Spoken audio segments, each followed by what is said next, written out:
I'm always someone that needs to experience certain things for me to arrive to my own answers.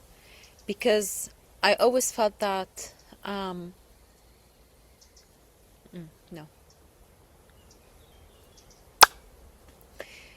I'm someone that's always attracting certain experiences to arrive to my own answers. This is something that I've been discovering more lately, is that there's so many things that I know from the mind. I can understand them from a philosophical perspective or from a concept or as a theory. But it's something completely different when we translate these things into lived experience. And faith to me was one of those inquiries. I understood faith in different layers, in different ways, depending on, I guess, the perspective or the lens that I look at faith from. But I was more curious to cultivate an embodied experience with faith, a lived experience with faith, to not just talk about it, but to actually feel it, to understand it more deeply. And sometimes I don't know how to translate these things to people. I don't know how to translate things to why I move a certain way, or why I go to a certain direction, or why I'm attracting maybe some complex situationships to my life. Because I guess just the questions that I'm asking require some sort of complexity for me to find my own answers. So when I left work in December and I went on this journey, really one of my first questions, and I feel like this is the theme of the year, cultivating and knowing faith and trust on a deeper level. What does that mean? What does it mean for us to be surrendering to the unknown, with trusting completely that things will work out? How can we cultivate this kind of resilience, or this kind of, I would say, perseverance to keep going through even when things are getting hard? And it might be easy for me to be saying these things when I am, staying in a safe environment, which I guess, which is why I'm going back to Lebanon in 1 week. Again, because I'm very curious to understand how will these perceptions and all the wisdom and the growth that I've encountered, how would that change in a space that there's there's like chaos, there's war internally and externally? What does that mean then? What does anything that I say mean in such contexts? To tell you I'm not scared would be an understatement. It's not that I am scared of war, or I'm scared of what might happen there. I think I'm very much at peace with death.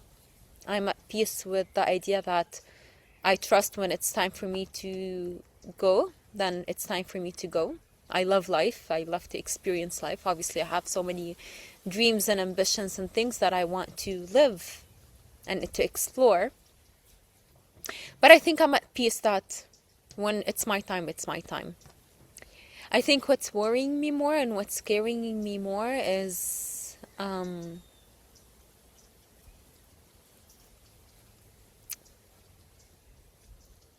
what I might experience on a human level. Like how to, I would say, maintain the faith, the level of faith and the level of trust and the level of belief that I have in an environment where a lot of people are in survival mode. How can I maintain this level of groundness to be able to support those that I love and those around me, and not, I would say, for me to go back into this rabbit hole of chaos, even though, again, the chaos is becoming more complex than we think. So those are the questions I have. And I'm curious to see where that journey is taking me. You know, like when I left my work in December, and I've been deeply devoted to my mission and to everything that I'm creating and building, that my heart knows very much that it's possible.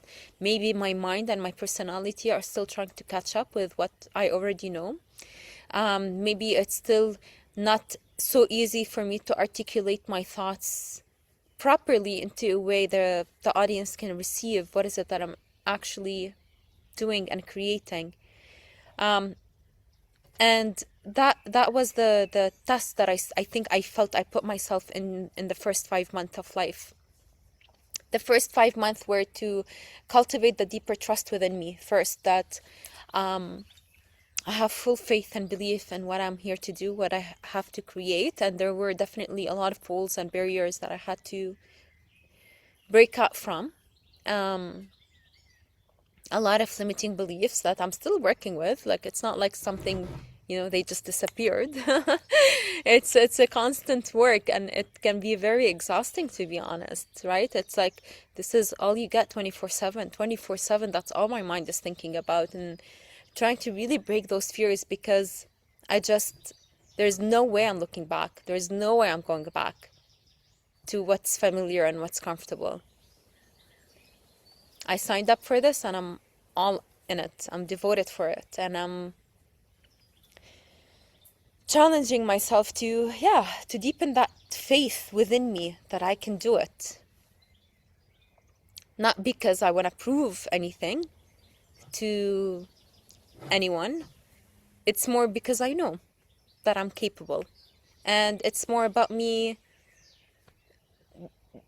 just sticking to that belief and that faith of knowing that's going to be translated into the seen, into the visible, into the way that my life is going to unfold. So this is the inquiry, or the question that's I would say has been guiding me. The question of faith, the question of trust. How do they change in different environments? So I will definitely be sharing more of my journey. So stay tuned. And I guess now I'm recording all of these things from a safe space. But in 1 week, I will be sharing more of my insights and my observations while I'm in Lebanon.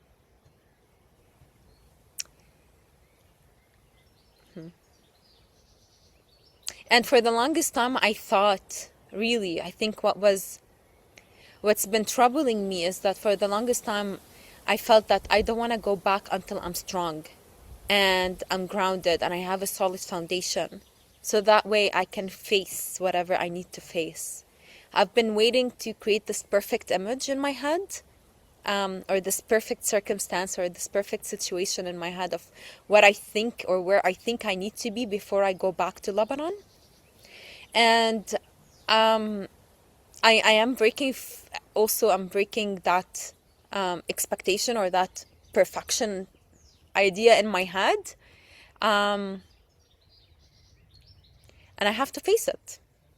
I just have to face it. I have to face whatever comes out of that experience. So, let's see.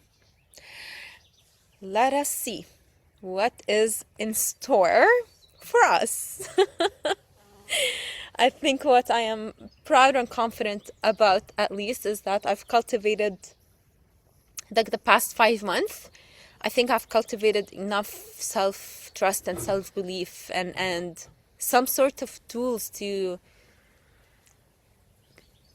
like, this resilient tool that I'm going to keep pushing through no matter what.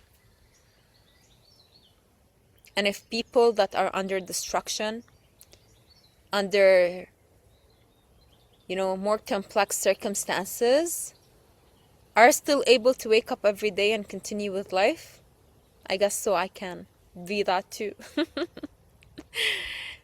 Anyways, I just felt like sharing that with you and documenting this moment because, yeah, there's just a lot happening, and sometimes it feels it feels good to just get it out of the mind and speak out loud, speak out freely. I really barely know what comes out of my mind.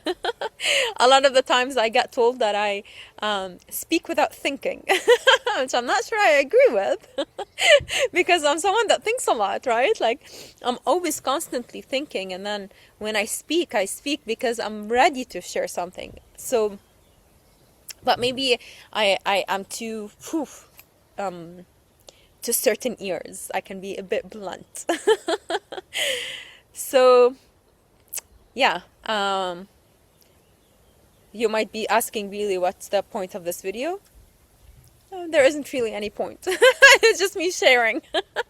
So I can look back at it and maybe hear any comment or observation that comes out from your ears and eyes. So share with me, and stay tuned and stay along my journey. Ciao!